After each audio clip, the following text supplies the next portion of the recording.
Are you ready? Okay. Welcome everybody to 52 Living Ideas. Tonight we'll be covering Confucius. Generally speaking, we usually have one or two readings of the verses that we cover, and then we'll open it up, or we'll have Jason read his version, his translation, and then we'll open it up for comments.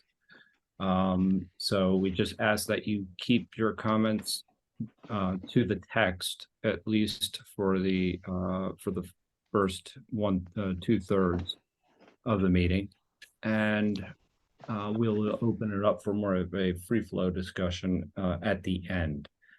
So would anybody like to read their version of the Analects? Okay, I can read from Charles Muller. 1441, right? Yes. Okay, the master say, if those in power love propriety, the people will be easy to manage. 1442, Zilu asks about the qualities of the noble man. Confucius say, he cultivates himself by comforting others. Is that all? He cultivates himself by comforting everyone. Now, this is something that even Yao and Xiu found difficult. 1443, Yuan Nang was waiting for the master in sprawled out position. Confucius said, to be young and not act like a junior, to be mature and have nothing to pass on, to get old and not die. Parasite. He whacked himself on the shins with his staff.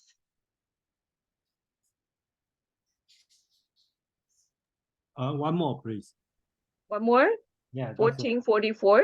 Yeah, that's the last one. Okay, a boy from the village of Xue was working as a messenger. Someone asked Confucius, is he developing?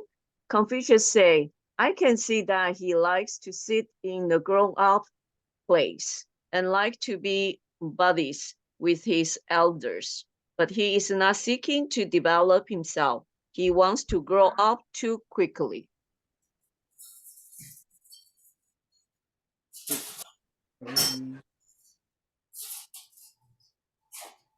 So is anyone want to read another version of translation?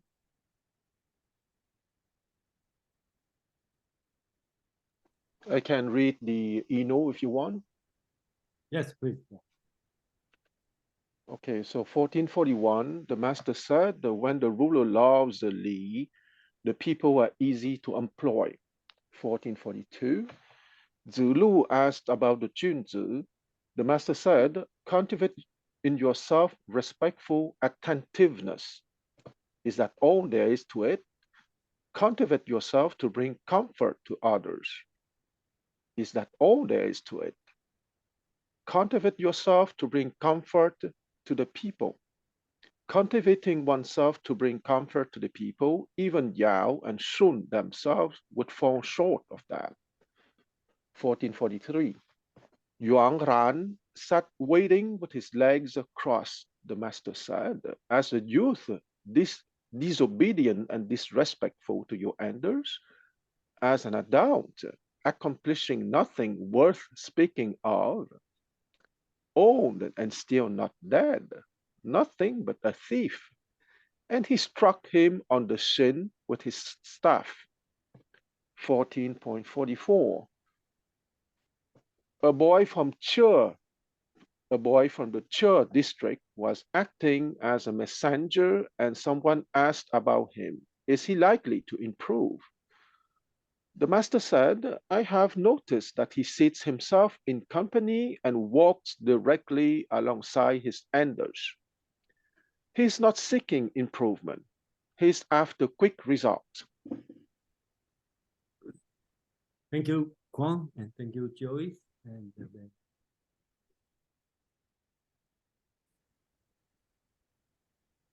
okay, so that's Amang is not here, and I'm going to share the work between Amang and myself. 1441, the master said, when those above love thee, which is riches, the people are easy to manage. The Chinese word use ease, easy to manage, or you want to call it employee. Okay. 42, 子路 asked about 君子. The master said, cultivate yourself and be respectful. Then 子路 said, is that all? The master said, cultivate yourself and bring peace to others. 子路 said, is that all?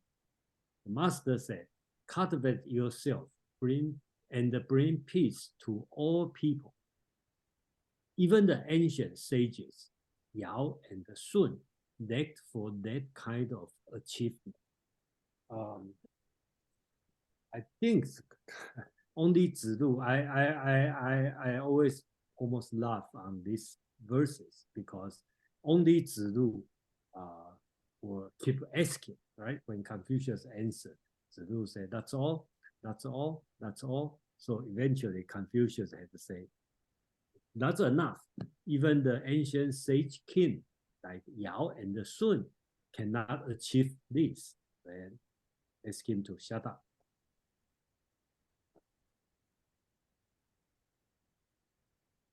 1443, Yuan Rang. Yuan Rang is Confucius' old friend, and I believe he is a Taoist. So, according to the account, he didn't cry when his mother died. So, but remember, Yuan Rang is not a student. He is Confucius' friend. So Yuan Rang, Chinese word called 仪式. Okay, 仪式means he sit down on the floor and with his leg wide open. Okay, so in the ancient Chinese time, people don't wear, the men all wear skirt, and then they don't wear underpants. So you sit down and have your leg open. In general, it's a very comfortable position, but you know it's very disrespectful. So I believe at that time has no chair. So the proper way to waiting for people either stand up or even you have to on your knee like a Japanese, you know, during in today. So Yuan Rang sat with his leg wide open while waiting Confucius coming. I think Yuan Rang said this because he is Taoist, so not so respectful about the ritual. And secondly, Confucius is his old friend. But the master said, being young and not obedient, being senior and having nothing worth speaking of, being old and not dying, you are a thief of virtue. With that, Confucius knocked him on the shin with his staff. So some people may take this one as Confucius is doing corporal punishment by hitting the person. If you see Yuan Rang as his student, but I don't see this way. But I think it's kind of like, you know, the way to treat your friend. Say, hey, come on, that's not the right way to do it, and then use his stuff to knock him. Okay. So kind of the health joking, health reminding. That's my reading. Last one for book 14, chapter 44. The boy from the place of Chue walked as a messenger. Someone asked, does he improve himself? The master said, I see him seated himself with others and see him walk alongside with elders. He's not improving himself. He seeks quick result. So basics, Confucius is talking about just a comment about this kid, this young boy. He just pretend, he just mimic the behavior of the senior, of the people on the higher position, not really learning the essence of a ritual or things. So that's all for book 14. And then since Amang is not here, and I believe if anyone have a question or any comment, please. So I will stop here for book 14.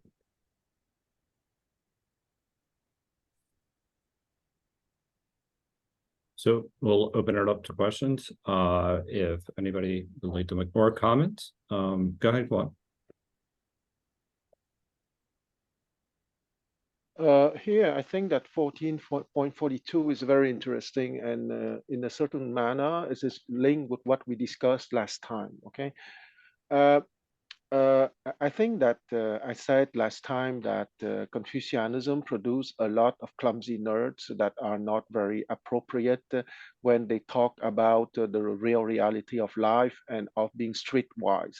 And I think that once again, that chapters 14 is outstanding for addressing that problem. And for 14.42 is really good for that, in the sense that sometimes in Confucianism, when you are speaking of the ideal, okay, of the Junzi, or of the Chengren, of the sage kings or the sage, people tend to exaggerate, okay, tend to amplify the qualities and the stuff that they need to do in order to deserve the label of gentleman or of sage.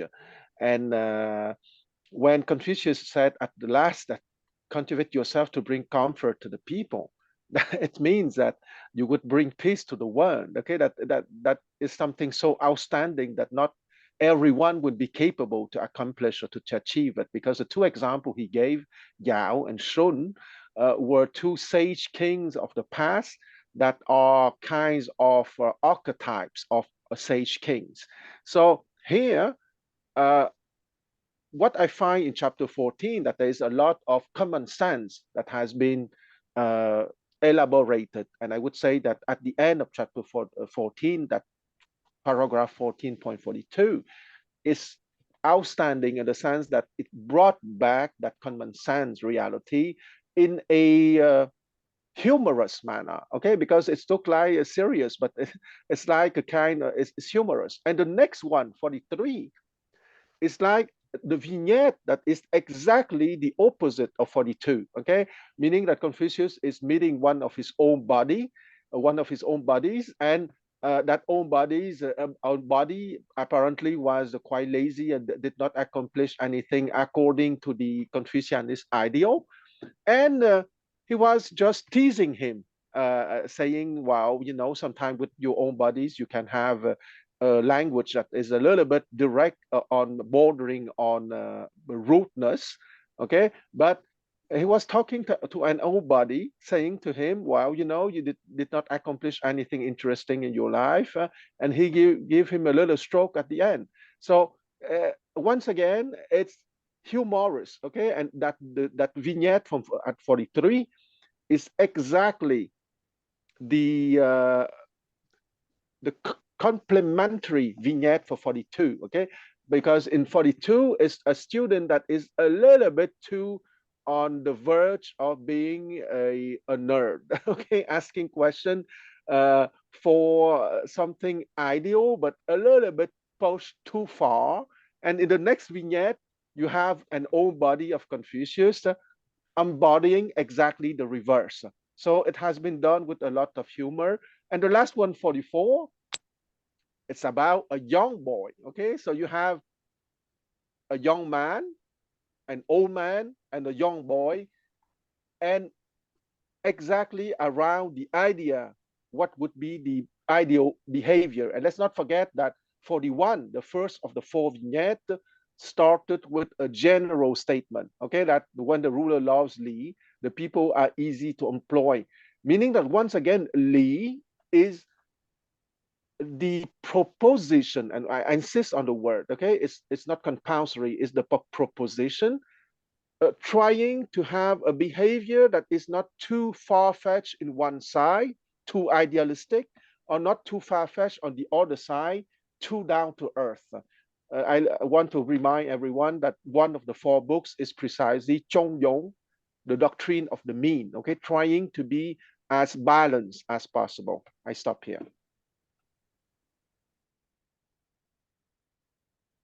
Yeah, thank you, Kwang, for bringing the 42, 43, the relation, and then one thing important I forget to mention is in chapter 42, right? When Zilu asks about Jun's, Confucius answered, cultivate yourself, okay, and be respectful.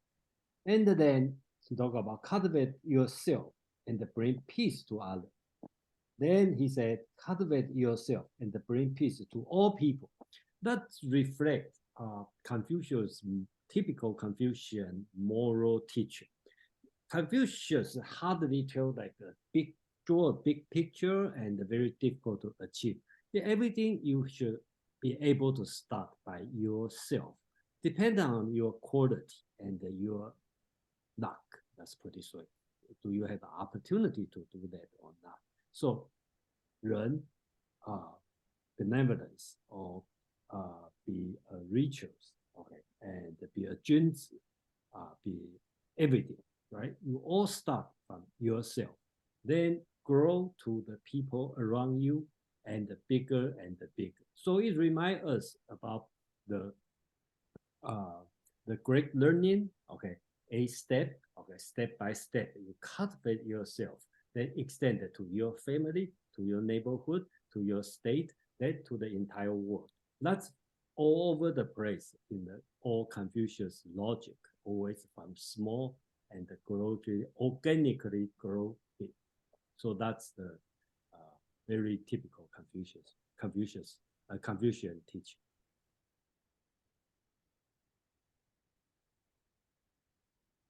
Thank you, Jason. Are there any other comments? Joy. Yes, I really like the Jason's translation in the 1443. But there's one question, one sentence I'm not quite understand though. The last one. Your can I see the translation one more time? In Chinese, there's 老而不死是为贼. I don't think 贼 in our thinking that it's like a thief. I think in the translation is very, very good. But just the like a philosophy in this sentence, I kind of question and kind of confusing. You know, because usually we see the elderly or the old people or senior people is like a treasure or the jewel. They have a wisdom. They are really have a lot of experience and knowledge. So I think it's like a special precious treasure. But here I don't understand why Confucius say is the thief. Let me give my answer on this. Okay, so yeah, that's usually in Chinese saying during the daily conversation. I think 老而不死是为贼. Okay, that's a common saying when we complain or talking about some people. Like I don't want to mention somebody very old still occupy the position and not doing things. We will say, growing old and not dying, it's a sick. Okay, so that becomes a common saying. That's first thing, but that's back to the original sentence on this chapter, right? He's talking to Yuan Rang. Okay, Yuan Rang, that's a soul. He is Confucius' old friend. Okay, old buddy. So, and then let's take so that kind of we can consider as health joking. Okay, health complaining, health joking. That's the second thing we can think about. Okay, let's go back to the logical and the moral meaning. Confucius said, being young and not obedient. This talk about he is probably his friend.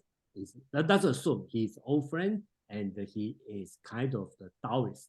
Okay, so he's not following when he was young. Okay, so he probably disobedient. Probably means he doesn't do a lot of respectable ritual to his father, and according to historical account, even his mother died, he didn't cry. Okay, so he's not obedient, and he's seen when he grow old, he he doesn't achieve anything. That means he probably didn't do any government job and to, educate people, something like this. And then right now you are old and you still living. Okay, in a way we say not dying, but in another way we can say you still living in this old age. And it's a shift. Okay, a shift. I put a parenthesis here is a shift of virtue. Let's bring back to the basic assumption of Confucian ideal life. You live a life, you have a purpose. You need to bring positive work to this world, right? When I was born, I was young, I learned, then I have to contribute to this world, which is virtue. I should give to this world. If I live in this life, I'm totally waste. In Confucius' point of view, you are sick, okay? Because your mother, your father give you a lot of things, your society, your country give you a lot of things. You didn't give to anything. So in a way, you are steal this virtue from the world. So that's Confucius' logic on this. So that's my understanding on this one. I hope it makes sense. All right, thank you. Are there any other comments or any other themes that people had picked up on that they wish to speak about or share any thoughts on? Go ahead, Quan. Okay, here. I'm a little bit in the same direction than Jason, but I just want to add that when he was accusing his friend Yuan Ran to be a thief, I think there are many layers, and I think that it's true that in China and even in the West, okay, when an old man is still having a position and that the younger man would judge that he's not doing nothing, well, even in the West, we would call that guy a thief or something equivalent to a thief, okay, a bandit or something like that. So I think that that's something universal. But maybe at the epistemological, which is one of my obsessions, a theme, since Yuan Ran was a Taoist and he was not going to the epistemological growth as Confucianists define it, or as the Zhou royal house define it in the classics, Yuan Ran is perceived according to that Confucian standard that he was stealing himself from the possibility to advance epistemologically first, and at the second layer, that not being advanced epistemologically as defined by the Confucian standard, and of course it is debatable, he also is stealing his sovereign and his society of a contribution that he could have given if had he developed himself epistemologically speaking. I stop here.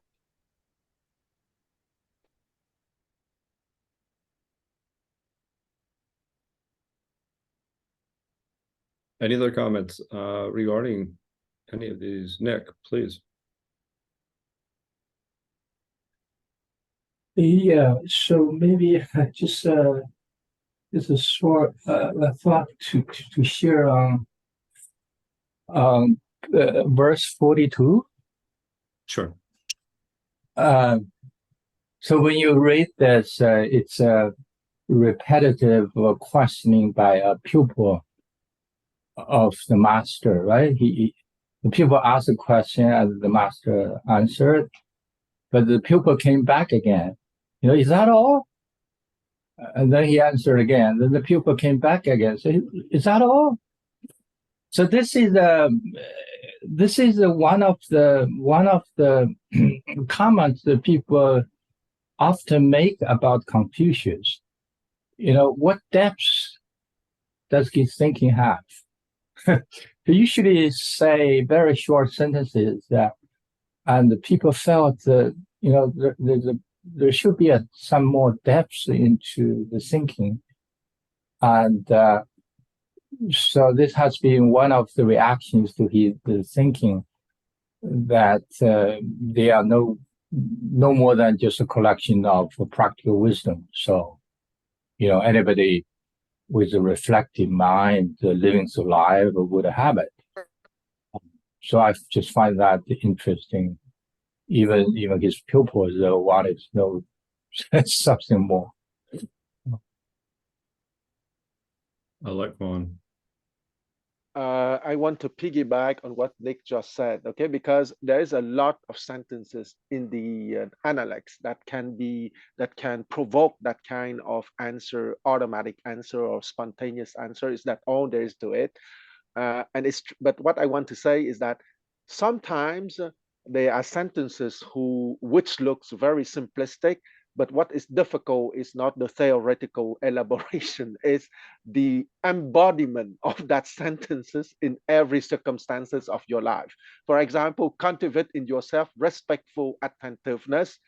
It looks very nerdy at the first level, but if you ask to yourself, do you have respectful attentiveness in your life? That would be the difficult stuff to do. But I would say that if you want elaborate theoretical considerations, you need to read more all the three of the four books, meaning the Mencius, the Zhongyong, and the Ta Shui. Zhongyong meaning the doctrine of the mean, and the Ta Shui, the great learning. I stop here.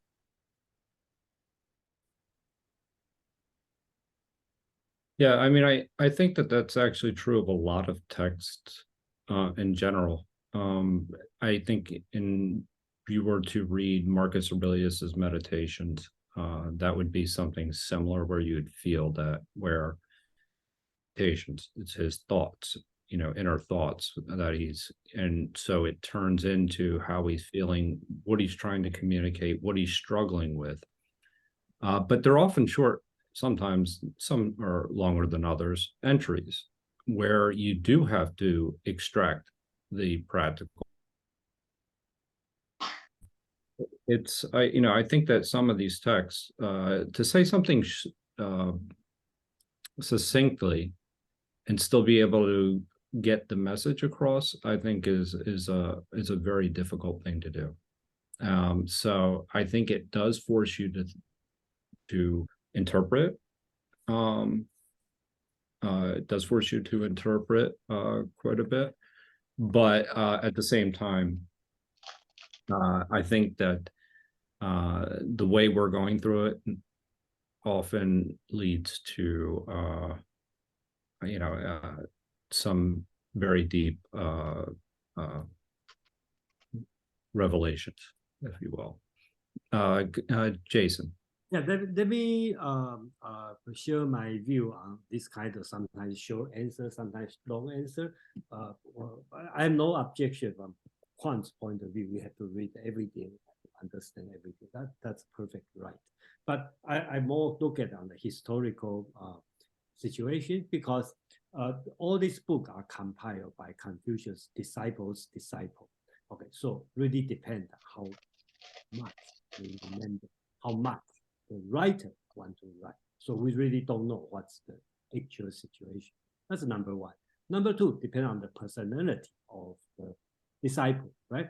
Like Zilu, we know Zilu is probably only 9 years younger than Confucius. He always alongside with Confucius. So he and the Confucius kind of like a buddies. So he, hey, that's all. So that could be the case here. Like Zizang, okay, much younger, may not say that. When Confucius say something, he just, I think later on we'll see, he just write it down.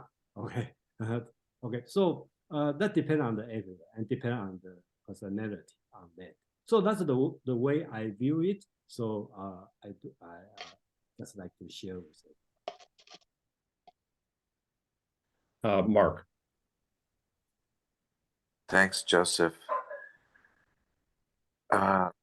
It seems as if Zilu, in asking, is this all, that he knows that Confucius is not giving all his knowledge at once, that he's not sharing everything. And does Zilu know that the master is too modest to share all of his knowledge at once? Let me have a quick response on that. Just my opinion. I don't think Confucius will withhold what he knows. and because he tried to be modest, be moderate. But I think Confucius had a style of telling different people different things. If you are not that smart, he will not tell you calculus. He only tell you the multiple tables. And so I think that's the number one. And Confucius is probably more focused on what you can do, not on what you think about, what do you know. So that could be the case. But again, that's just the way I read it. So that's it. If I may make a brief comment, I think that if you read what he says, how to cultivate himself so as to give rest to others, that's all. I think that if that's a very deep concept to contemplate. If saying that's all, makes me wonder if he's actually comprehending what actually Confucius is saying, because you might think that there would be deeper questions following. Anyway, because I think that those types of, what does that exactly mean? What types of, what kind of, and he's saying that's it. Well, that's a pretty big statement, to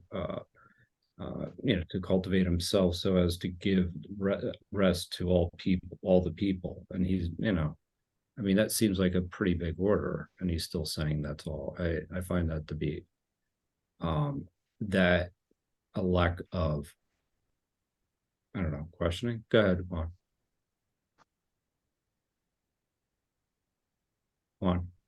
Oh, I'm sorry. I would like to say that 42, 43, and 44 can be labeled as the 3 paragraphs of the bodies, okay? Because Zulu was 10 years younger than Confucius, and among his disciples, Zulu has a special place, okay? The relation between the two, Confucius and Zulu, can be said as the relation between 2 bodies.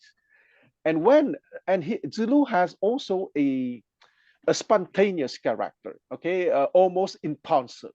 So, but Zulu was I would say, an accomplished statesman, because he was participating in politics in a clever and skillful manner most of the time. Not as accomplished than Zukong, for example, because Zukong was a younger disciple, maybe 25 to 30 years younger than Confucius. And Zukong was an outstanding ambassador to many principalities and played an outstanding role in politics at the time.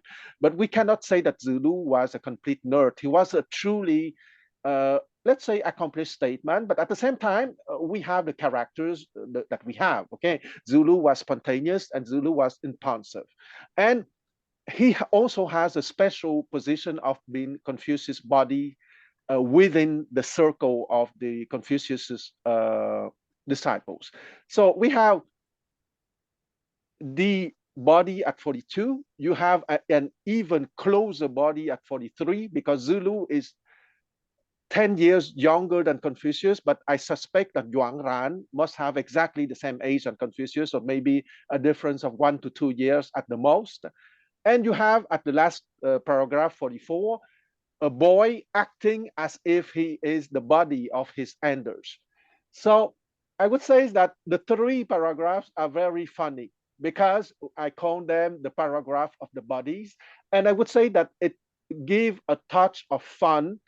And once again, I said that this chapter 14 is addressing precisely the problem of the nerds within Confucianism. That is, it brings a lot of fun and of comedic vignettes, if I want to say it.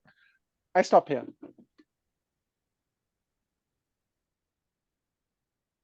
Thank you, Paul. And then we'll go on to the next reading. Kevin also had hands up. So after Kevin. Oh, Kevin, I'm sorry, I didn't see that.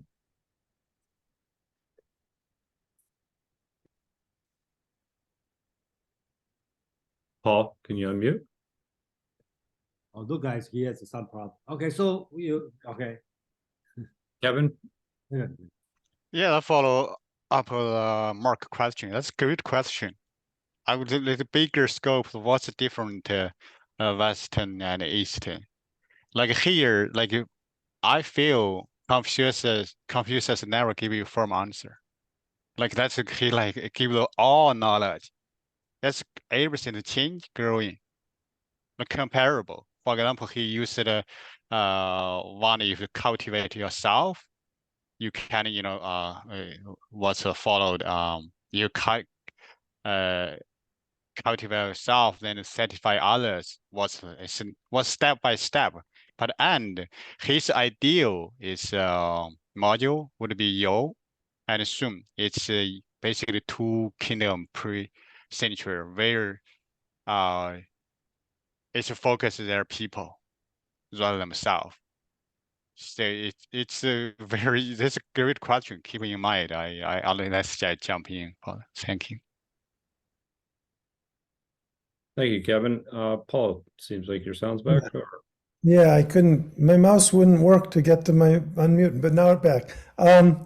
So I wonder, I would be interested if you guys, what you think of the idea that these ideas of well, is that all?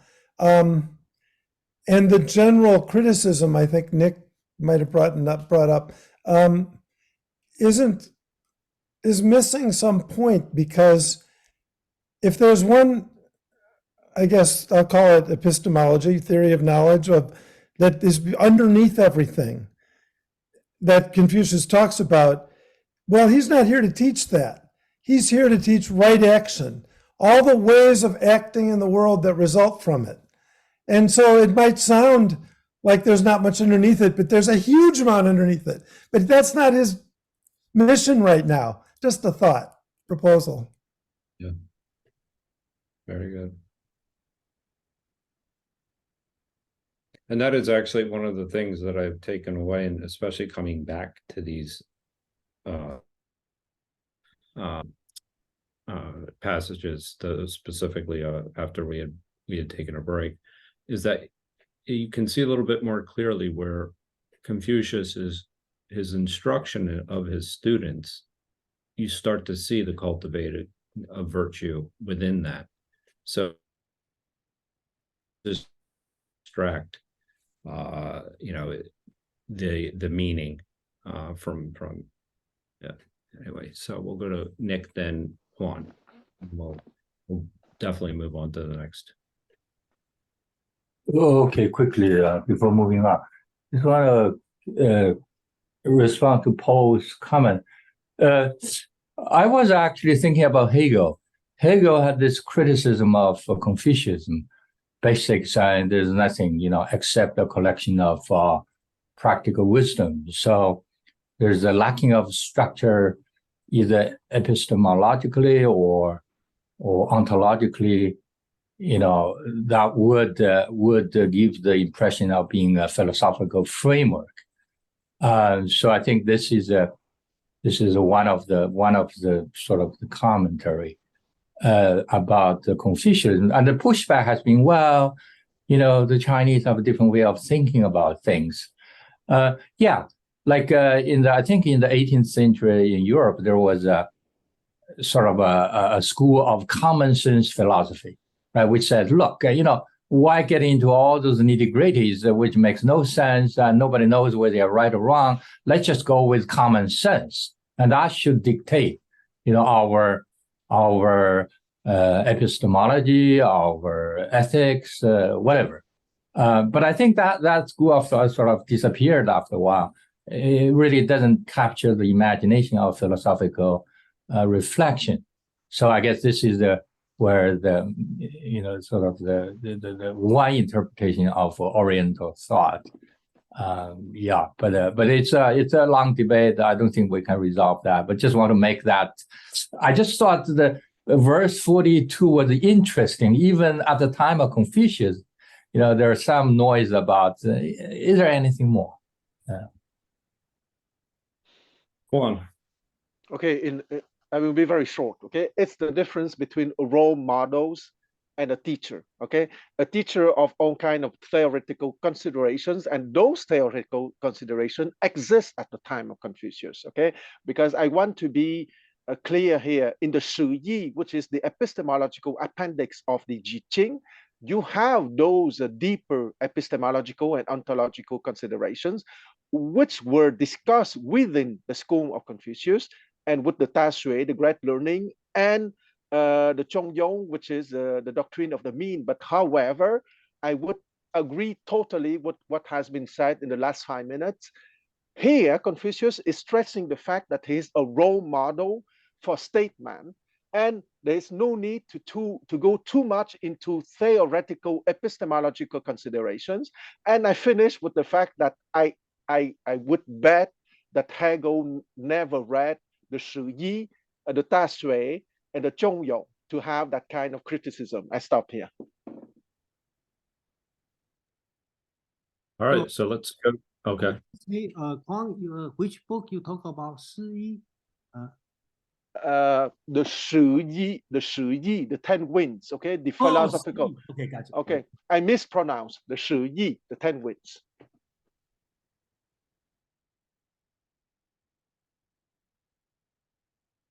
Okay, so we will go on to book 15 now. Okay, yeah, we finished 14, then we're going to 15. Okay, the title is Wei Ling Gong, Duke Ling of Wei.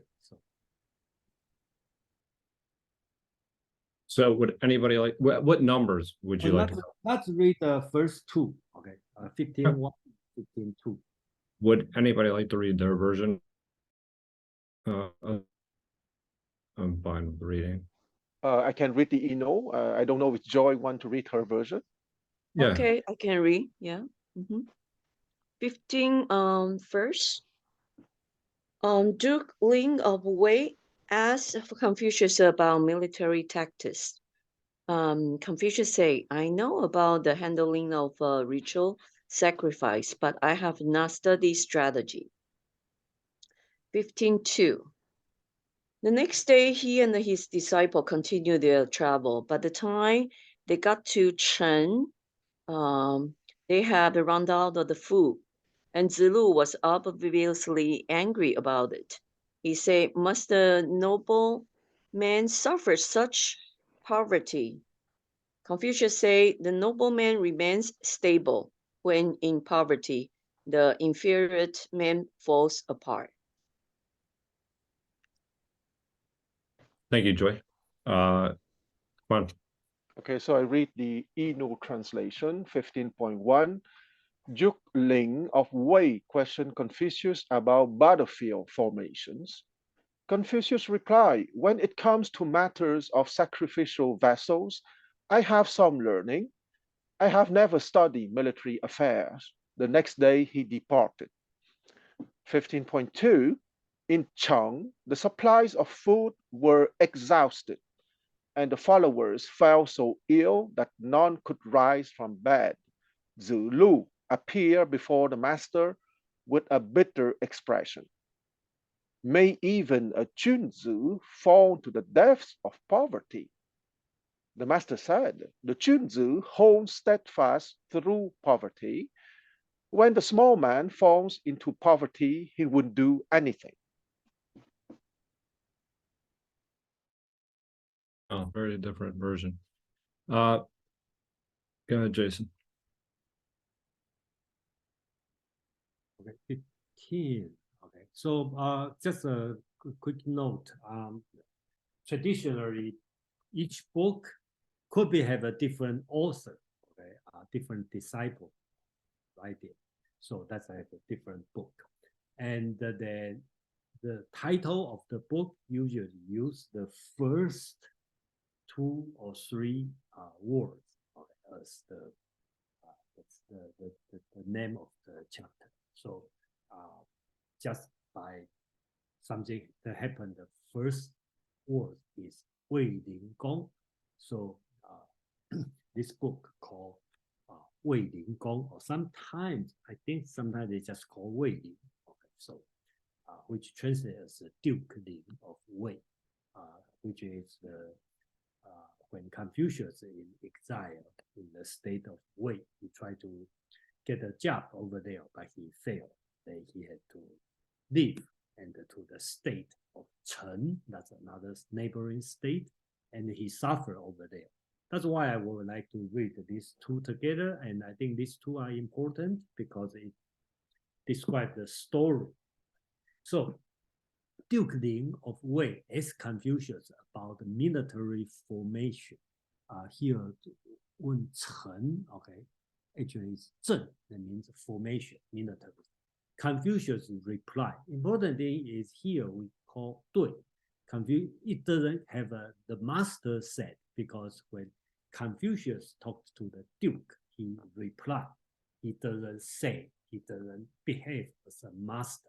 So Confucius replied, I know how to handle sacrificial vessels, but have not learned military affairs.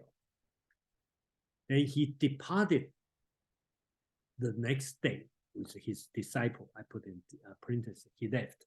So actually 15, the next chapter is continuous from the chapter 1, because after he left the state of Wei, then he arrived at the state of Chen, right? When they arrived in the state of Chen, the supply of food will run out. They're hungry. The follower were sick and unable to get up. Zilu, okay, so again, his attitude is different. He tried to challenge Confucius or complain. Zilu was unhappy. He appeared before Confucius and said, does a Junzi also reach a predicament like this? Remember on the previous book, Zilu asked about Junzi. Okay, so here a hint, right? He said, we are sick. We are unable to stand up, right? Let's assume Confucius told him the day before, okay, book 14, okay, Junzi will cultivate yourself and give peace to others and to all the people. But right now, the Junzi you are talking about, forget about cultivate yourself, be respectable. Okay, you also cannot survive. So Zilu said, does a Junzi also reach a predicament like this? Okay, and Confucius answered. So here he worked as a speak as a master, so he doesn't reply. Master said, the Junzi holds his principle through a predicament. The small man act indiscriminately in a predicament. So I think the 君子固穷，小人穷斯滥。 These words become a very important teaching, okay, in the Chinese tradition, because what's the 君子? The opposite, non-君子, the opposite of 君子 is 小人, small man. We can read as a common people, not really a bad people, a common people. So the words he used is 固, and actually I should translate as stubborn. But I don't want to give a negative meaning. So Abang and me will decide to use the 君子 holds his principle through a predicament. And the small man acts indiscriminately in a predicament. Actually, that means 滥. 滥, this word means like flood. So if you have the river run over the place, that means you can do whatever you want to do. You can call it abusive, or you can call it randomly. Okay, so without principle. So the difference between 君子 and a small man is a 君子, even in the difficult situation, the 君子 will hold his own position, his own principle. But a small man will do whatever he can do to survive. I think that's the key teaching on this one, book, chapter 1 and chapter 2. Thank you.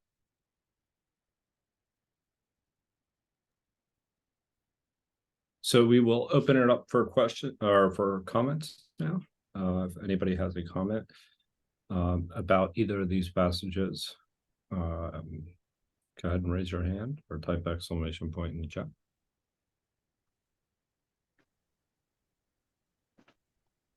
Go ahead, Juan. Here, I would like to add an historical note. Okay, when Confucius began his exile from 497 BCE, he went to Wei, that principality where the Duke Ling was the sovereign, because Zulu had a brother-in-law having a property in Wei, the Wei Principality, which is the principality just west of the Lu Principality. And during that 14 years long exile from 497 BCE to 484 BCE, Confucius would go back to Wei quite frequently to have a kind of break or pause before going to a new principality, trying to persuade its sovereign to listen to his political advice and to implement some reforms. So when it's written that the next day he departed, we need not to take it as a definitive departure, okay? Because he wouldn't come back quite often to the Wei Principality to have some breaks during his 14 years long exile. And the other one, 15.2, the famous incident between the Principality of Cheng and the Principality of Tsai, when Confucius has been a corner up on the hill because he resembled to a guy that he resembled physically to a guy who caused havoc in that principality some years before. I think that the guy to which he resembled physically was Yang Hu. And that's why the inhabitants of that place, the Principality of Tsai, corner him up on the hill, and they stay there maybe for 2 or 3 weeks. So that's why they almost starved to death. And it was thanks to Zikong, the very resourceful disciples of Confucius, that they managed to get out of that trap. And at the end, the inhabitants of Tsai realized that Confucius was only resembling to Yang Hu and was not Yang Hu. I stop here.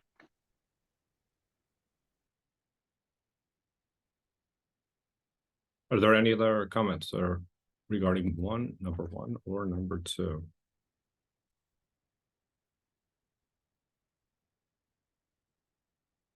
Go ahead. I don't know if it was Nick or Kevin. Go ahead, Nick. Go Okay. Did we read verse 3, Joseph? I'm sorry? Did we read 3 or not? No. Oh, No. just the first 2. Yeah. Oh, okay. So, I find those 2 interesting. So verse 1 give me the impression that Confucius was very professional. He wasn't like a sophist trying to sell his stuff to anybody listening. You know, to have audience with the Duke was quite an opportunity. But he said, look, you know, he wasn't going to tailor his advice to the need of the customer, basically. Right? So because the Duke wanted to know how to have a good army, how to fight, but Confucius stick to his teaching, his profession. I find that interesting. He wasn't just trying to cultivate the access and then try to influence, which many of the others would have done. The second verse, this is really the answer to the usual question, or the nowadays question. If you are so rich, if you are so smart, why are you not rich? So if you are so righteous, and then why you end up like this? Zulu, again, this pupil is kind of very, very rebellious. So I make the connection to that the question even today we often ask.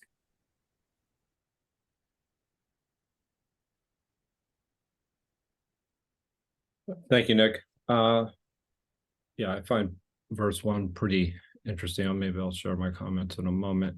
Especially in the version that I have, I've heard all about sacrificial vessels.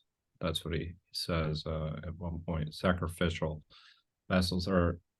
It's interesting to think of it how Confucius framed it in that way.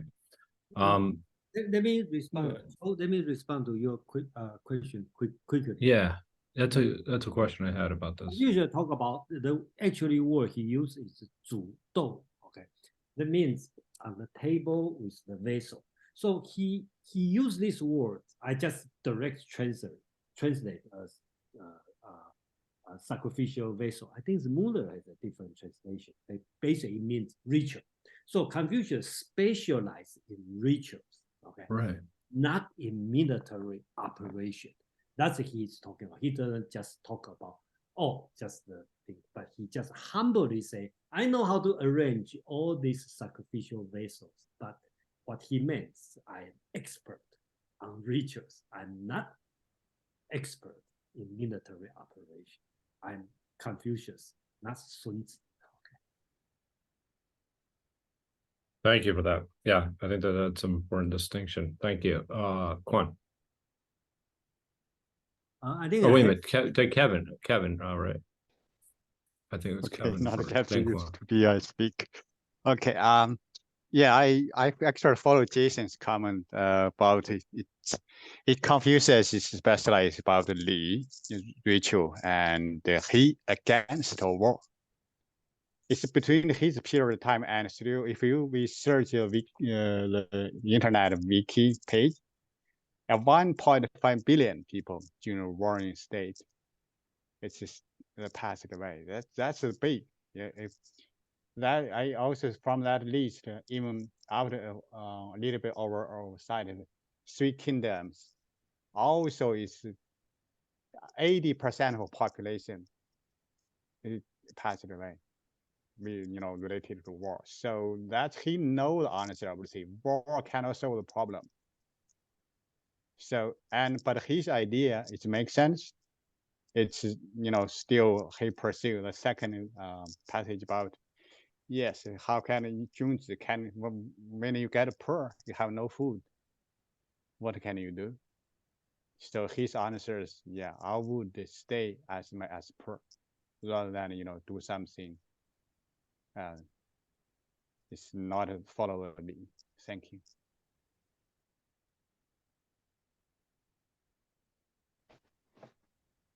Quan.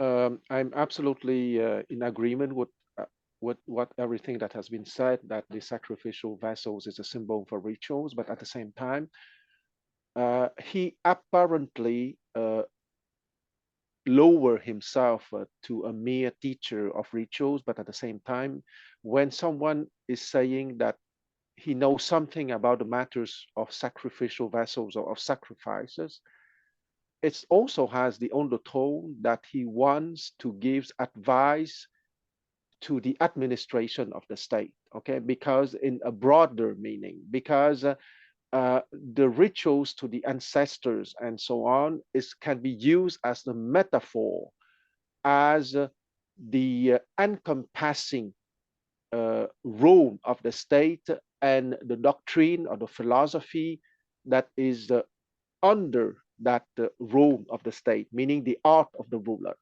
And the military formations is only a technical branch of the encompassing art of the ruler.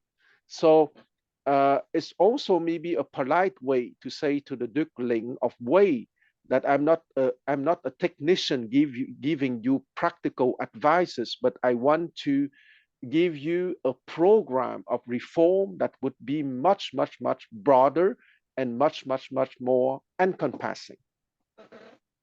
And the next 1.2 is a paragraph that has been used very often in the life of the scholars in the history of the Chinese Empire to give them a spine, meaning that the gentleman, even in poverty, will not forget the teaching of the epistemological growth, and you will find a lot of sentences in the Analects that can be very useful in difficult times or for anyone in China. I stop here.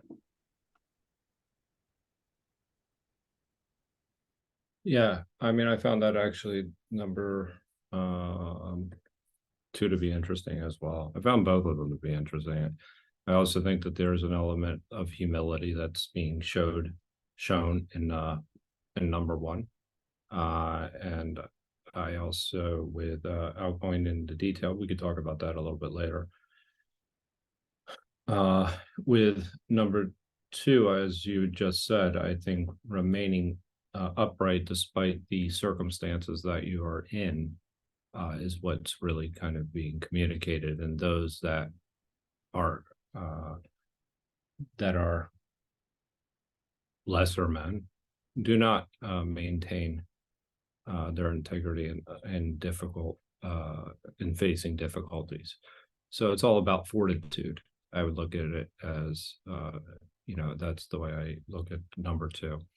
Anyway, if not, we can go on to, if there aren't any other comments, we can go on to the next. Go to next 2, 3, and 4. Okay.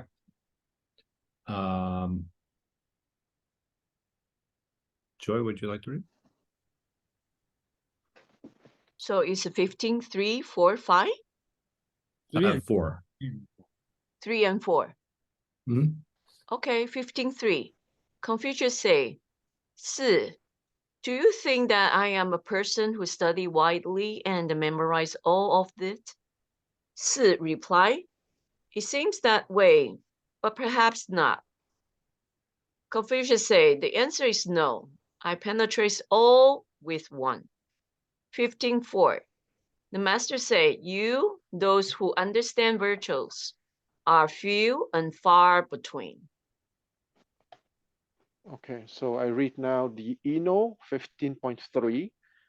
The master said, Su, do you take me for one who studies a lot or study a great deal and remembers it?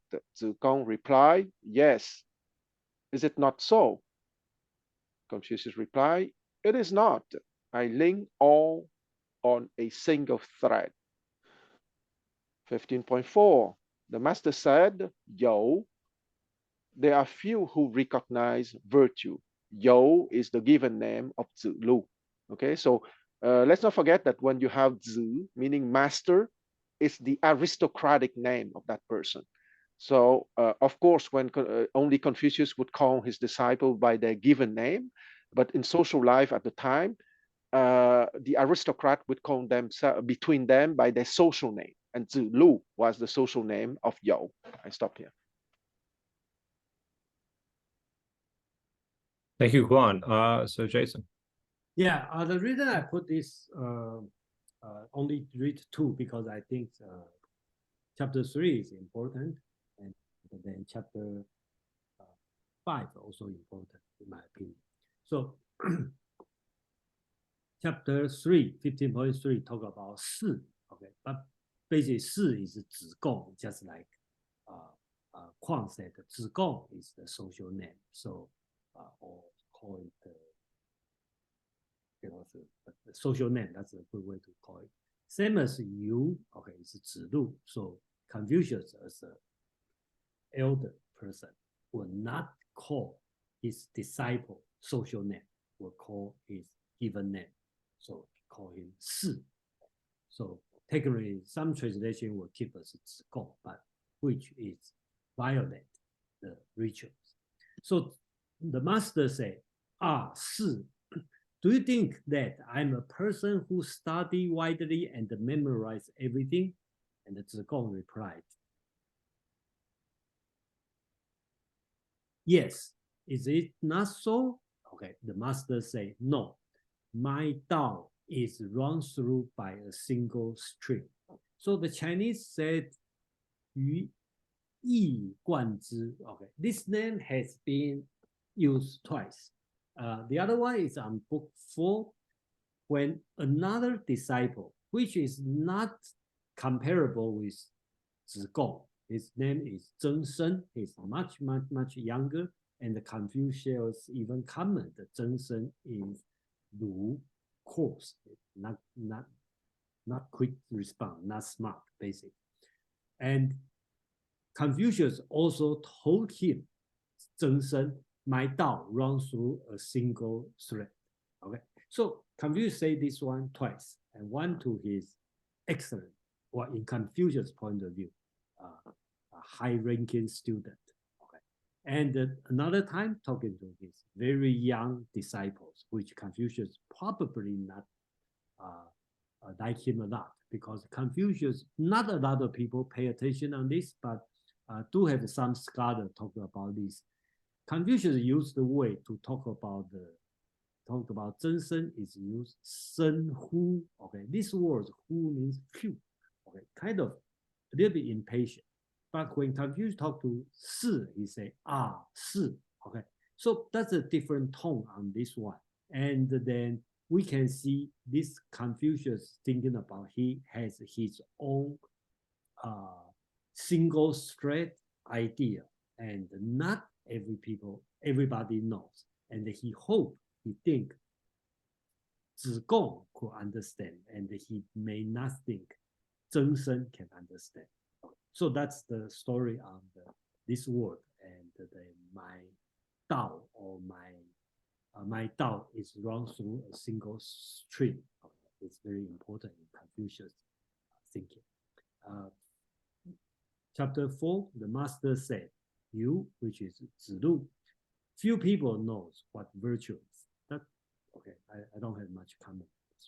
So I stop here. Please.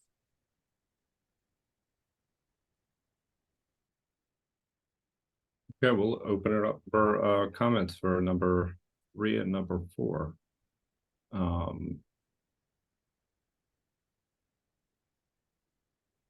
What with number 3? 3 and 4. Yeah. Okay. Well, I mean, for me, number 3. Okay, go ahead, Quan. No, go ahead, Joe. No, I mean, you know, for me, it's number 3 really focuses on what it means to be knowledgeable about something, you know, to truly understand something. You know, it's kind of one of the things that actually we talk about here is the depth and breadth of knowledge, even at 52 Living Ideas. And that essentially, when I looked at this particular passage, I see it as you know, as I suppose that I am one who learns many things and keeps them in memory. That's rote learning. It's really not learning, it's not understanding. And this comes back to some of our discussions about the idea of wisdom and knowledge and things along those lines. It's just, in this particular instance, applied information. So I think that there's a lot to be said here for that particular one, because one of the things is that you know, in order to really I don't know, understand your values and understand how that fits into a framework, your ethics, you can't just memorize things. So that's a pretty important passage for number 3, I would say. Anyway, go ahead, Quan. No, you're absolutely right, because in the translation of Professor Eno, he would make a relation with an earlier paragraph 4.15, which is practically the same. And in the paragraph 4.15, Confucius would add that the single thread that is mentioned in 15.3, at the earlier paragraph of 4.15, he would say that the single thread that would unite everything in my teaching is devotion when working and reciprocity. Okay, so it goes exactly to what you just said, in the sense that you have the intellectual accumulation of information, and here he's not rejecting that when he say that He's not someone who studies a great deal and remembers it, that he's saying, no, it's not entirely true, because his Confucius and the Confucianists in general are people who studies a lot and remembers a lot, but that is only the first layer. But what would be the invitation to go further, precisely to the moral development, to be capable to be truly devoted to what you do, because you are sincerely embarking on your personal epistemological development precisely. I remember that in one of our past discussions, we said that maybe the first question when you embark on an epistemological development or growth or journey, the first question would be, I'm sorry. The first question would be, are you truly willing to do that? And that would be the most important question, the sincerity of your epistemological journey. And after that, you can consider other things. And I stop here. Yeah, and I also think that the next comment actually goes in nicely with number 3. But let's go to Jason first. Yeah, I just like have some different opinion from the Kwang on this one. so I think it's the basics reading between Kwang and me. The difference is I don't see Zheng Zi has a right answer, because on the book 14, let me share the screen on the book 14. Since that's important, we can see this one. Okay, I bring up the book 4, right? Same situation. The master said, "Phew, okay, son, my Tao is run through by a single thread." That seems like Confucius kind of tell Zheng Zi, okay, and the Zheng Zi, then Confucius, Zheng Zi say yes. He didn't further ask. Then master went out. Okay, so that's a big question. Why master went out? Then Zheng Zi start to answer. The Tao of our master is nothing more than devotion, or you want to call it sincerity and reciprocity. So the sincerity and the reciprocity is not Confucius' answer. That's Zheng Zi's answer. So we are not sure Zheng Zi's answer is Confucius' idea. But another way to think about Zheng Zi's answer probably is, consider he was very young. His answer could be very entry-level answer. That means the first layer, use Kwang's epistemology there. That's the first layer of answer, sincerity and reciprocity, right? 中恕, that's the answer. And then to his Confucius style.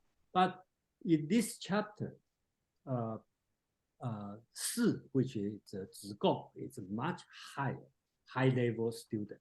He see Confucius know many things, understand many things. That's his view. But Confucius remind him all this one, from the sincerity and the reciprocity to wide knowledge, deep understanding. They all one thing. That's the way I read it, because nobody really talk about, really understand what Confucius called a single string. But for different students, they see in the different end of Confucius' idea. So that's my opinion. Go ahead, Nick. Yeah, thanks. Jason, do you mind putting up your translation for the passage you just referred to from book 4? You want to see book 4? The passage you just referred to, I find that interesting. Book 4 or book 15? Book 4. I think you showed book 4 a passage that's relevant to. Yeah, that's the same thing. Yeah, book 4. We just read. Yeah. Right. So yeah. That's the one. Anything you want to comment?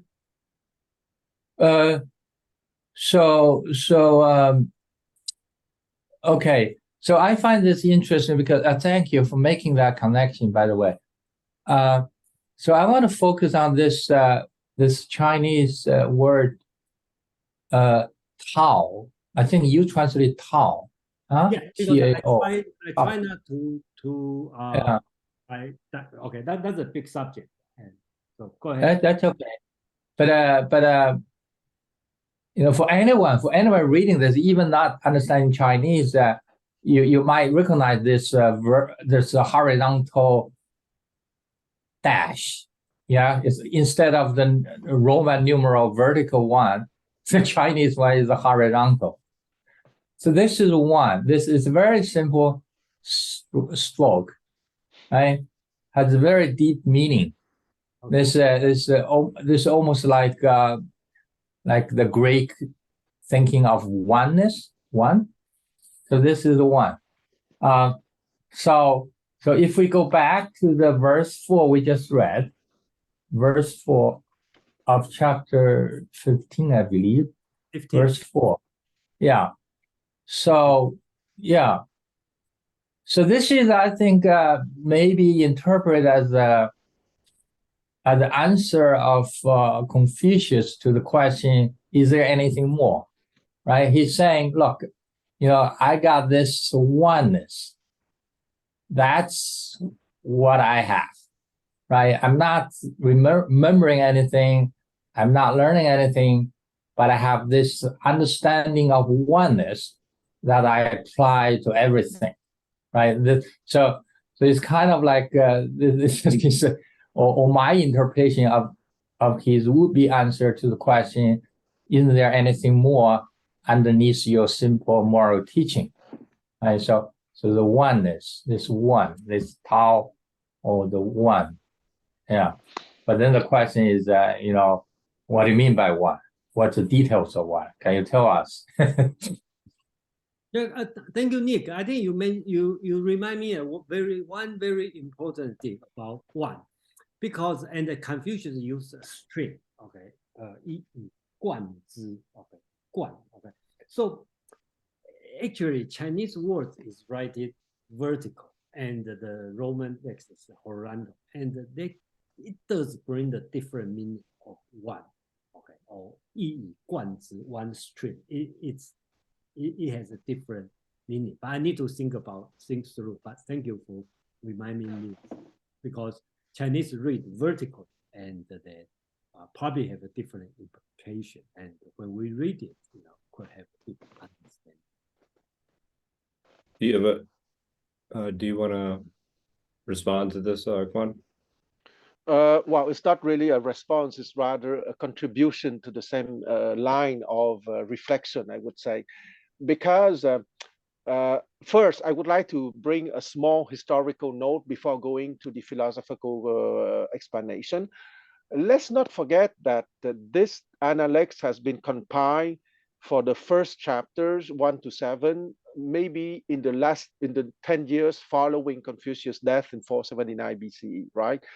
And the fact that Zhengzi has a special place in that 4.50, the paragraph 4.15, it has because his disciple, after his death, would give him a certain importance. Because let's not forget that Zhengzi would create a kind of small school that is the master of that small school. That is why within the Analects, sometimes you have a Zhengzi that would appear. So I don't think that the young Zhengzi, because I think that there is a difference of 35 or 40 years between Confucius and Zhengzi. I don't imagine the young Zhengzi of 14 or 15 years old given that kind of answer. It has been probably invented by his disciples afterwards to give him a certain standing within the Analects, okay? But that is a philological detail. I want to go back to the notion of oneness. I make a jump of many centuries, okay? Chu Si, who was born in 1130 and died in 1200, was offer a principle that truly intelligent activity means that there is a unity between knowledge and action. Okay, that I would make the hypothesis that in 15.4, when the master said, "Yo, there are a few who recognize virtue," and 15.3 about the single thread, I would make the hypothesis that it has a link with the same thing that Socrates said the many centuries ago, that there's the unity between knowledge and action. And maybe the single thread or the virtue here or the oneness is about precisely either Socrates having said that there is a oneness between knowledge and action, or according to the expression by Chu Si, that truly intelligent activities imply that there is an inseparability between knowledge and action, which is another way to say the same thing. I stop here. Excellent comments, Juan. I just want to make one comment about number 4. That's, interesting. I think, what Confucius is essentially saying is that learning virtue is difficult. It's not necessarily something that is easy. So therefore, there are few that actually understand it.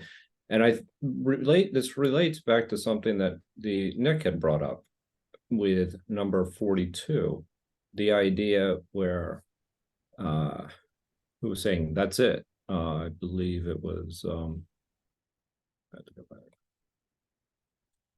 Who was he answering to him? Zulu. It was Zulu. Actually, I looked him up too. So it was Zulu who was answering, that's it. That's it. And it's like, well, to give yourself to other people, that's part of a virtuous act.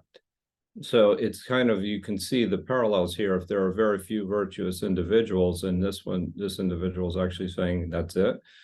Not that he wasn't trying to cultivate virtue, but that does demonstrate the fact that it's a rarity, and that it's not something certainly easily attained or regularly practiced. That's just a thought.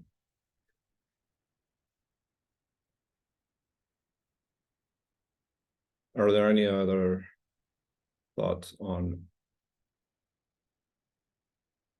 either of these passages? Oh, please. If I may interrupt, and here we come back again to what Confucius said a little bit earlier, that that there is a difference between giving theoretical epistemological considerations and being a role models. Okay, because and especially in the context of politics or of court environment. Okay, often it's not by saying a lot of things that you would build your position, if I may be very down to earth, but rather to do good things and to be unwavering in your behavior. You would be acknowledged as something virtuous rather than giving long speeches. Even if I don't want to be too idealistic, being capable to give right speeches has a certain importance in political life too, of course, or in social life in general. I stop here. Thank you, Guan. Mark. Thanks, Joseph. I don't know if you mentioned this already. I may have missed it. But the fact that in number, let's see, what number is it? Number 3, I think it is. Yeah. That he is not asked what that single thread is. And then number 4, we get the idea of virtue. I'm assuming that's Ren there. That we're supposed to implicitly understand that that is the single thread. If you asking this question, I will say no. Okay. But that's just my opinion. I'm not going to say, I think he's under because I take view as the single thread or single string as his Confucius Tao, okay, or some center principle. Okay. So I think that's which could be unspokenable, okay, or inexpressible. Let's put it this way. So everything connect together, everything in the big picture. Yeah. Just like the user, I hope it's a proper comment about Kwang. I'm so impressed by all his number or the historical account he can memorize on this one. And I may say, Kwang. Kwang may say, oh, you think I memorize everything? Everything? And Kwang may say, no, okay, just a single thread. So I believe Kwang probably have a single thread. That's why he can memorize all these numbers. So that's an example, I would say. Jason, I'm very grateful for your comment because you can learn by rote learning to a certain degree. Right. But when you have a lot of knowledge, you need to have connections between those information. If not, you would not be capable to learn more.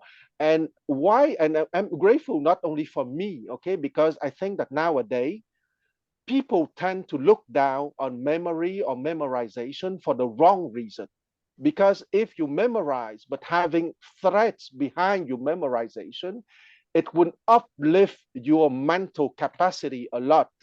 And I would say that Jason is right to stress that because we should encourage the young people to have the right kind of memorization, meaning memorization, but with understanding and not rote learning. This is actually a very important point when it comes to the Analects overall. I mean, if you think about it, the idea of ritual is obviously pretty important when it comes to the Analects. Understanding why the ritual exists is even more important. You have to know what you're honoring. And so that's you can appreciate ritual once you start to understand it. But otherwise, you're just doing it. That's no different than rote learning. And so there, you're not necessarily really considering the underlying meaning as to why you're doing it in the first place. So I think that's that's something that's thought about, obviously a common thread throughout the Analects. So very important. Before we go to the next chapter, I think we will go to the chapter 5, and we stop for today. Sure. Before we go there, I'd like to mention one topic I brought up. It's in book 14, like my Dao is a single string, okay, which in book 4, Zheng Zi's answer about the sincerity and the reciprocity, right? 中恕. Okay. Is this a right answer? Okay, that's a question. Okay, but I would say Kwang could be. Most of people will agree with Kwang's, including most of the scholars with Kwang's concept, the explanation. Zheng Zi's answer is right, and Jason, myself, I'm kind of like 宰我, the kind of people keep question, or like Zilu, like to challenge. I like look at through and they say, it may not be the answer. So I just want to bring up this debate on this one, and then Kwang for sure is on it's a question in the academic world, have a debate on this, and the Kwang definitely on the majority side. I'm not on the majority side. I just want to bring up this fact.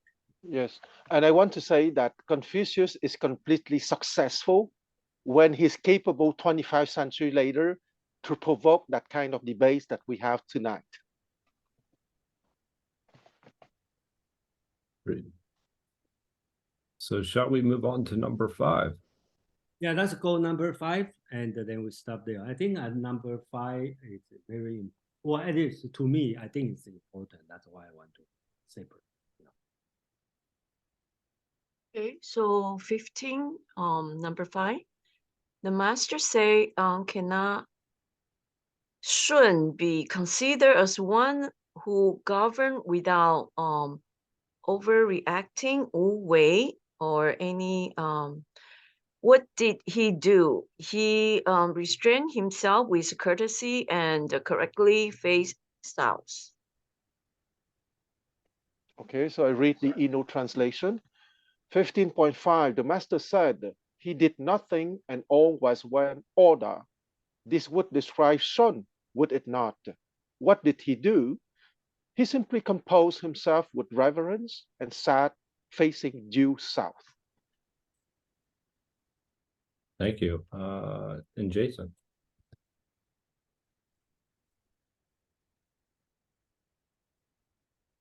Chapter 5. Okay. The reason I think it's important is this word, 无为而治. Okay. So the master said, the sage king Sun is the one who can govern with 无为, which general translate as non-action. How did he do this? How did he do it? He simply made himself respectable and set on the throne. When Chinese emperor sit on the throne means he facing due south. So 向南 facing south. Okay, so here I think that's very important here. This word 无为而治, okay, and I translate as govern without action or govern with 无为. This one is, if you only remember one phrase in the 道德经, the Laozi, the Taoist text, you probably will say 无为而治. That's probably the number one lesson you learn from 无为而治. But if you search for the text in 道德经, Laozi didn't say 无为而治. Okay, he has no words on this. He talked about 无为. So the text I bring is in chapter 37. Okay, Laozi said, okay, the Tao is constantly acting 无为, okay, acting non-action, okay, and still nothing is left undone. Okay, that's Laozi Taoist teaching. If the ruler can practice this, all things can transform as they should. Okay. That's Taoist teaching. So we will see the strange thing is here. The word 无为而治, okay, govern with 无为, govern with non-action. Actually, it's Confucius said, okay, and he's talking about the Confucian sage king. He's not talking about Taoist sage king. So here we can see the meaning of 无为being viewed in Confucian school and the Taoist is very different, right?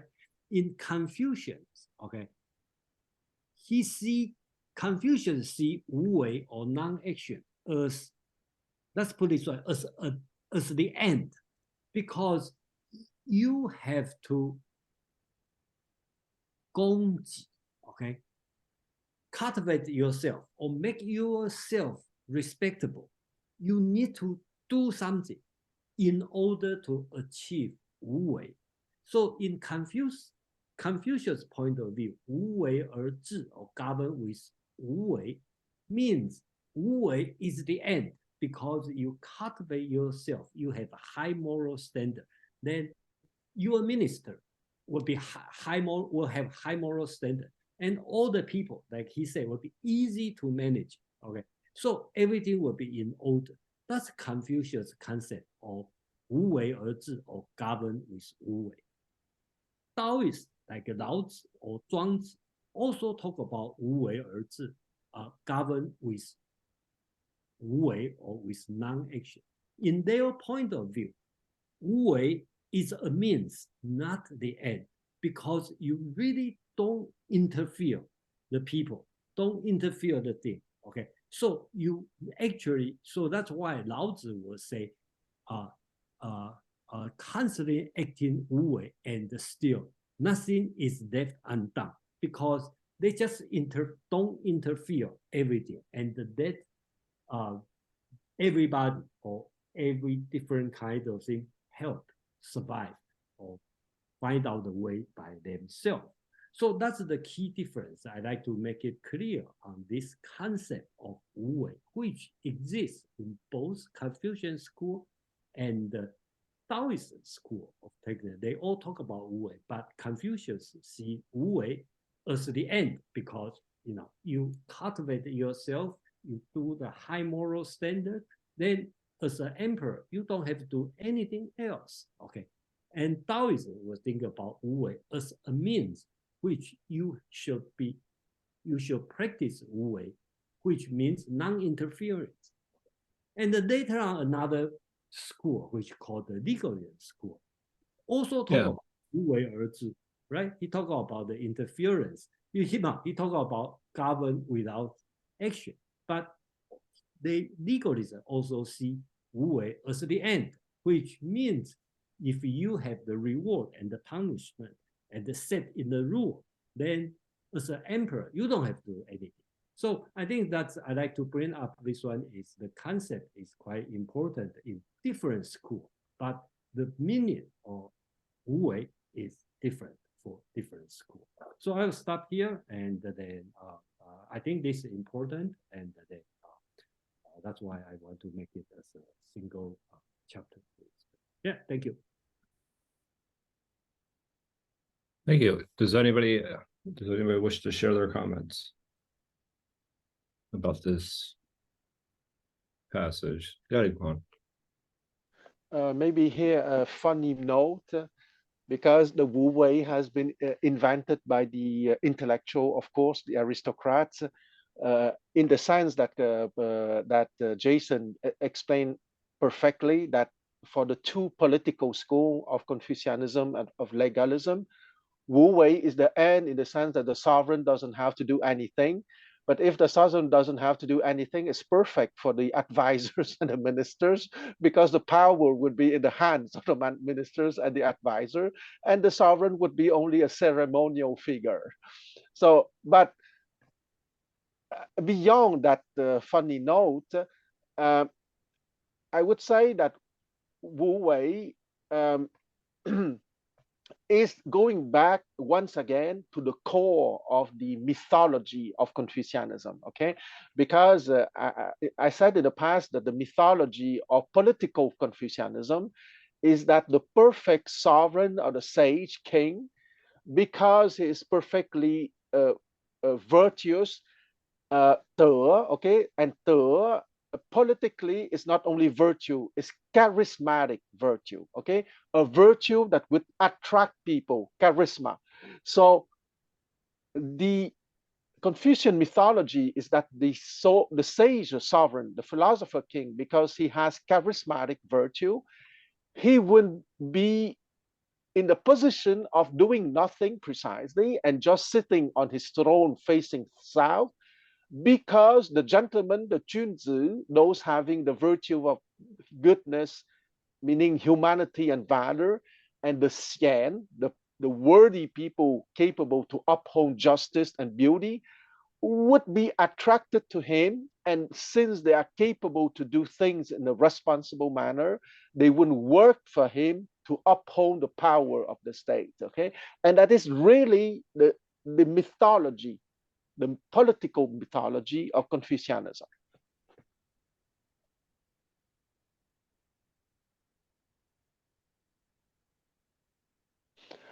Joy, I really like this topic, actually, that I'm thinking about it, because one of my favorite passages in the Tao is about effortless governance, so to speak. Yes, Yeah, I but was. oh, sorry, Joy, go ahead. I interrupted you. Oh, okay. No, you want to, say more? No, I would wait for my turn. Go ahead, please. Okay.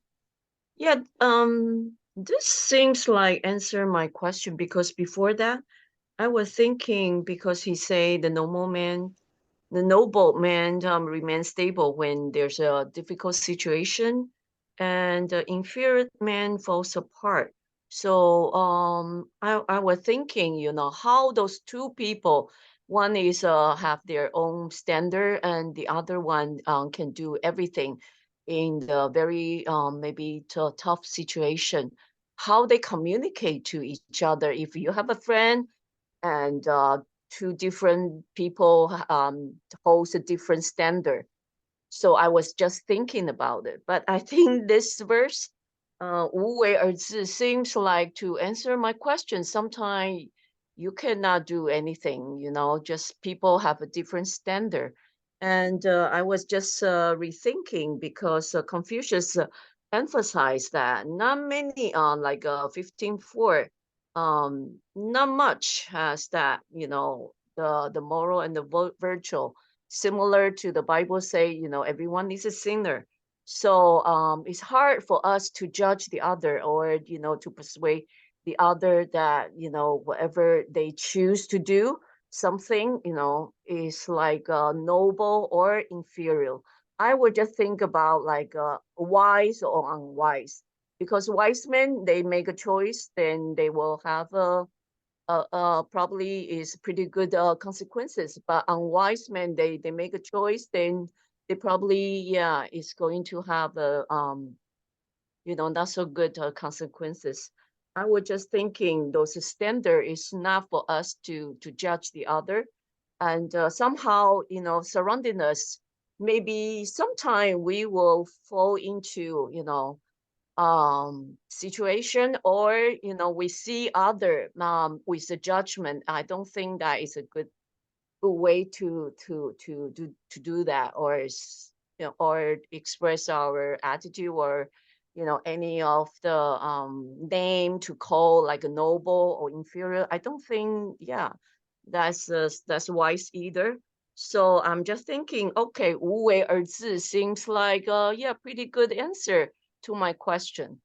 And I always I really like the sentence last week we learned when the water is like deep, and how you react, and the water is shallow, how you can just, you know, make a very simple decision. It's not so difficult. So I'm thinking Confucius like to remind us there's a different situation and a different way to react, and the decision that we make sometimes is wise, sometimes not so wise. So maybe to remind us to, you know, rethink, or maybe to learn from the lesson. And also this week I feel like Confucius and like address, you know, always to 修己, that means to govern ourselves, to ask ourselves, or to restrain our you know, think like my desire, a lot of things, to just like a Western saying, like you know, help those who God help those who help themselves. You know, you can, the only thing we can do, you know, to modify, to refine every time if we make some mistake, and to just to govern like a, yeah, to the self first. Then you can talk about some other like matter or things to expand it, or to have a broader perspective. So that's what I think. Thank you so much for those comments, Joy. Actually, I will come back to some of them in a moment. Organic one. I think that I want to piggyback on the mention by Joy of the paragraph 14.39 that we discussed last time. And I remember all of you the little ditty in 14.39, and that is when the water is deep, go through, and when the water is shallow, just lift up your skirts. Okay, and that is precisely, if you remember the vignette, the position of the Taoist. Okay, meaning that go with the flow. When the water is deep, of course you wouldn't get wet, so just go through. And when the water is shallow, you have the option of uplifting your skirts, obviously. Okay, so it's a funny way to say go with the flow. But I respectfully remind everyone Confucius' answer in that vignette, and Confucius said, "Is that so?" But it is really, it's not hard at all. Okay, so I think that there is no absolute answer here. Okay, and the answer is precisely our discussion.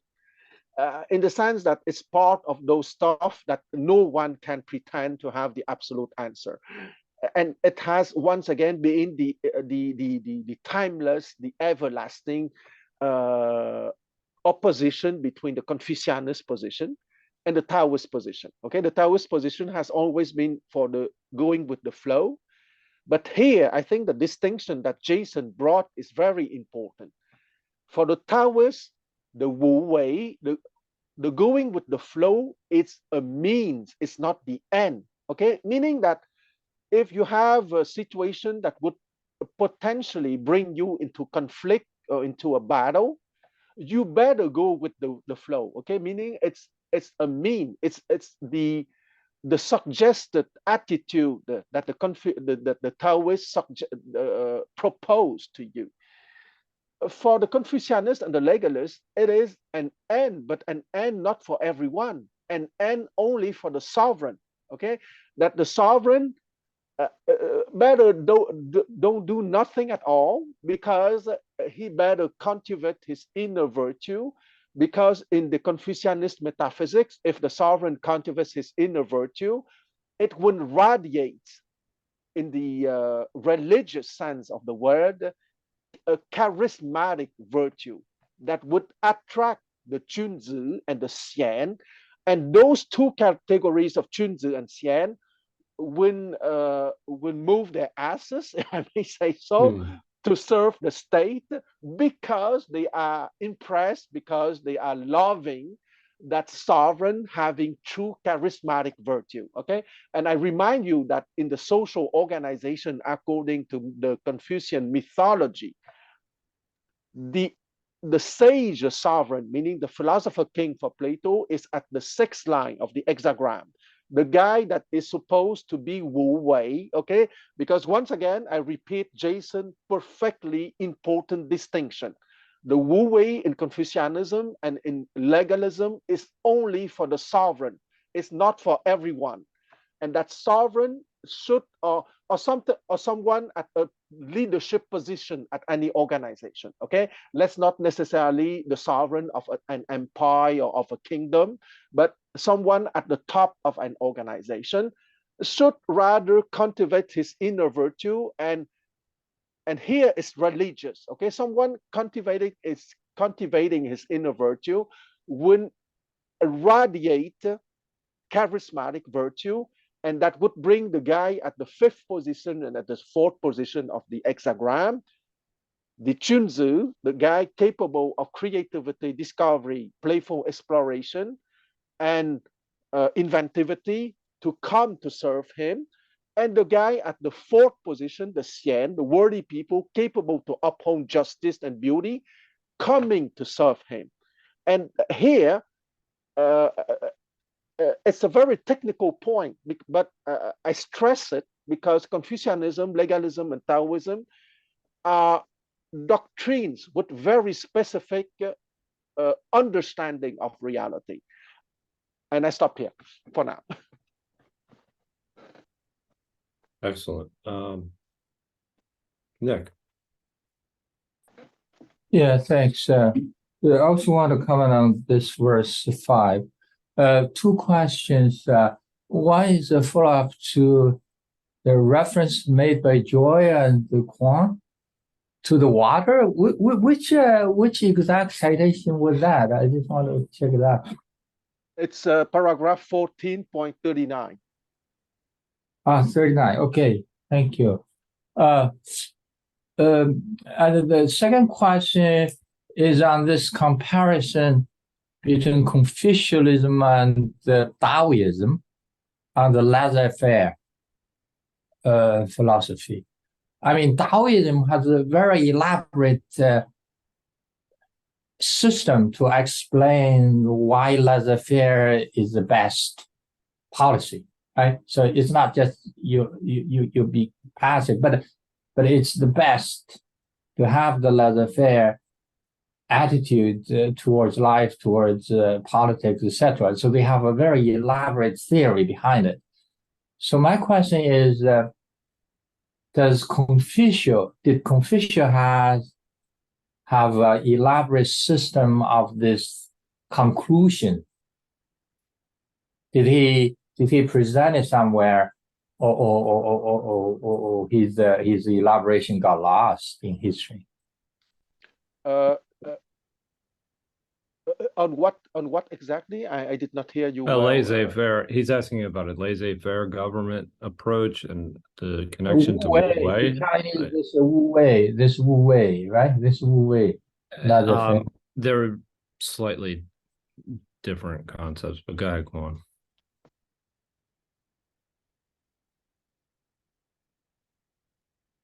Go on. Answer the question or? Jason, go ahead.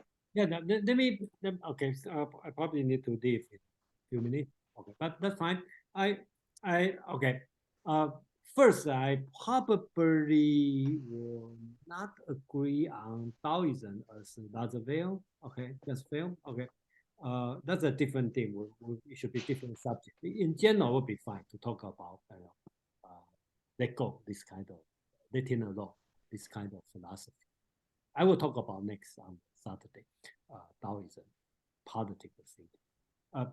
Back to Nick's question on does Confucius has a elaborated system to bring the end of Wu Wei for the emperor? My answer is yes. Does Confucius say many things about that? I think when we read this one, I think in book 10 or something, he is talking about when you ascend, you have to bow, you have to go this one, and he respect all the hierarchical system, all the ritual, everything, music, okay.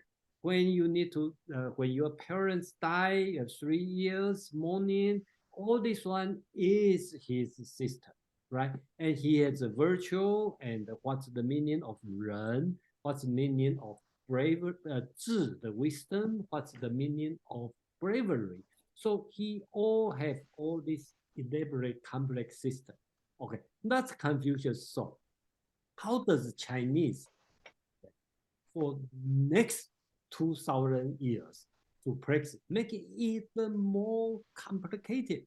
So it's a bureaucratic system, right? In the Chinese government for through the years. If you look at around the world, Chinese government probably the most sophisticated government, okay, in this world during the last 2,000 years. That's all built on the Confucius idea of rituals, or you want to call it bureaucratic. Okay, bureaucratic today probably not a good term, but during that time, old time, probably means advanced. And I heard people call the Chinese language called Mandarin. I'm not sure it's correct or not, because that's original from India, because Indians thought these guys are so bureaucratic, and the Mandarin means bureaucratic. Okay, so I don't know that's true or not true. So, but Jason, may I add a detail here? The Mandarin comes from the Sanskrit word mantri, and mantri means minister. So okay, for the Indians having the contact with the Chinese official for commercial reason, they would say that those officials will speak their language. Okay, so Mandarin for the Indians is the language of the minister, the language of the mantri, of the officials. Yeah, thank you. You know, but anyway, you know, that's my answer to Nick. Yeah, go ahead, Mark. Thanks, Joseph. I was wondering, is Wu Wei really non-action? Because the king still has to sit in a certain way, and he has to be respectful, or whatever word you use. So is that not implicitly a form of action? Well, I think we probably should not talk about too much on the Taoist philosophy here. Okay, so your question is very valid, right? That's what it really means. Probably we should announce here is our plan is we probably will finish this year and probably to the end of book 15, and the beginning next year we are going to read Dao De Jing. Okay. From chapter 1, beginning from next year, and we probably will finish this one. And then Dao De Jing has 81 chapter, And when we finish 81 chapter, each chapter is very short. So my plan would be probably read 4 chapters every section, so we can have 20 about half year. We can finish Dao De Jing. Then we can go back to Confucius and kind of change gear. So we will have a better understanding about the meaning of Wu Wei, and that's the way we will say. And the key point is you acting Wu Wei, but that's nothing undone. Okay, so it doesn't mean you just sit there, be lazy, and do nothing, but you still have to make sure things will be done. Okay, so I think that's key essence. Yeah, and the reason why, just to come back really quickly, that the laissez-faire concept doesn't necessarily go with something like Wu Wei is that one is just solely focused on more or less market economics. And that's generally how laissez-faire is used, but which is a different concept, whereas Wu Wei is more about life itself. So anyway, go ahead, Kwon.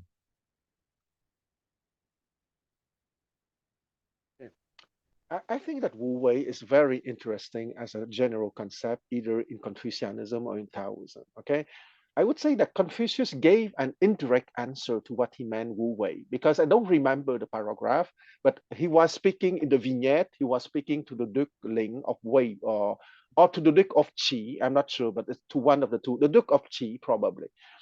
And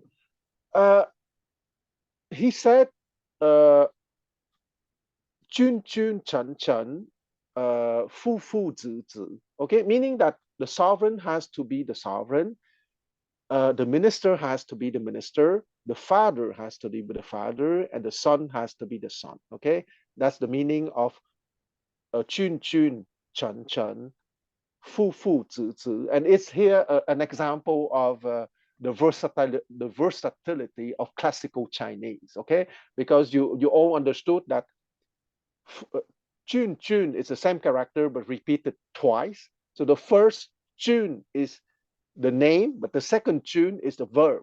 Okay, so the sovereign must act like a sovereign, but it's the same character but having 2 different syntactic and grammatical functions. And that's the same for Chen Chen, meaning the minister, Fu Fu, the father, and Zi Zi, the son.